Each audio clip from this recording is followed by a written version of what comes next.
Hello guys, my name is Victor Bloodstone. Today Emily will be telling you guys about her story of how she overcame her inner fears, which she named as the Mirror's Whisper. So let's get started. The Mirror's Whisper. I never believed in curses. I thought they were the stuff of fairy tales and horror stories, meant to scare children and entertain adults. But that all changed one chilly autumn evening. My name is Emily, and this is the story of how I learned to believe in the power of a curse. It started with an old mirror. I found it in an antique shop on the edge of town. The shop was dusty and dimly lit, filled with a myriad of oddities from forgotten eras. The mirror caught my eye immediately. It stood tall and regal, with an intricately carved wooden frame that seemed to tell stories of its own. The shopkeeper, an elderly man with piercing blue eyes, noticed my interest. "Ah, you've found the old-looking lass," he said, a hint of unease in his voice. "It's a beautiful piece," I replied, running my fingers along the carvings. "What's its story?" The man hesitated. "It's said to be cursed. He finally admitted. Those who look into it see things they shouldn't." I laughed, dismissing his words as mere superstition. I purchased the mirror and took it home. My apartment was small but cozy, filled with an eclectic mix of modern and vintage items. The mirror fit perfectly in my bedroom, its presence adding a touch of elegance. That night, as I got ready for bed, I found myself drawn to it. I stood before it, brushing my hair, when something caught my eye. For a brief moment, I thought I saw a shadow move behind me. I turned quickly, but there was nothing there. The days went by, and the strange occurrences continued. At first, it was just small things. A flicker of movement in the corner of my eye, a cold breeze that made the hair on my neck stand up. But then, the dreams started. I would dream of a dark, endless corridor, with doors lining either side. Each night, I would walk down this corridor, the doors creaking open as I passed. In the dream, I knew that I should not open any of the doors, but the urge was too strong. One night, I reached for the handle of a door marked with an intricate carving, similar to those on the mirror. As I opened it, I was enveloped in darkness, and a voice whispered my name. "Emily."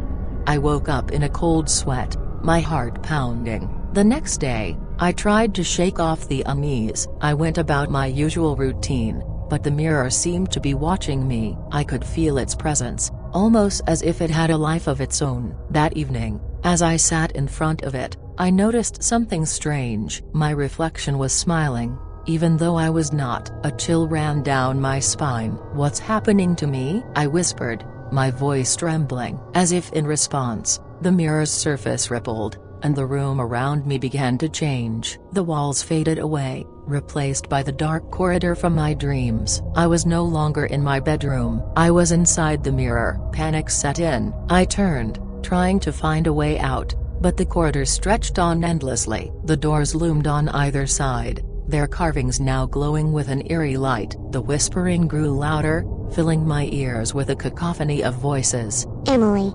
Emily!" Desperation took over. I reached for one of the doors and flung it open. The darkness inside seemed to pull me in, and I found myself standing in a large, dimly lit room. Shadows danced on the walls, and in the center stood a figure cloaked in black. "Who are you?" I demanded, trying to keep my voice steady. The figure turned, revealing a face that was eerily familiar. It was me, but distorted and twisted, with hollow eyes and a sinister grin. "I am you," it replied, its voice a chilling echo of my own. "I am the part of you that you keep hidden, the darkness within." Terror gripped me. "Why are you doing this?" I asked, my voice barely above a whisper. "You brought me here," it said, stepping closer. "The mirror is a doorway, a portal to your deepest fears and darkest secrets. You must confront them, to find your way back." I realized then that this was not just about the mirror. It was about facing the parts of myself that I had always tried to ignore. My insecurities, my fears, my regrets, they had all manifested in this twisted version of myself. "How do I get out?" I asked, my voice trembling. "Embrace the truth," the figure replied. "Only then can you be free." I took a deep breath, steeling myself for what was to come. I closed my eyes and let the memories flood in. The mistakes I had made, the people I had hurt, the guilt I had buried deep within. As I faced each one, the darkness began to recede. The figure's grip on me weakened, and I felt a sense of clarity and peace. When I opened my eyes, I was back in my bedroom, the mirror before me. Its surface was smooth and unremarkable, just a simple reflection of the room. I had faced my inner demons and emerged stronger for it. The mirror no longer held any power over me. I knew that it was just an object, and its curse had only been as strong as the fears I had allowed to control me. In the end, the mirror's whisper had taught me a valuable lesson. It had forced me to confront the darkness within and find the strength to overcome it. I decided to keep the mirror as a reminder of that journey,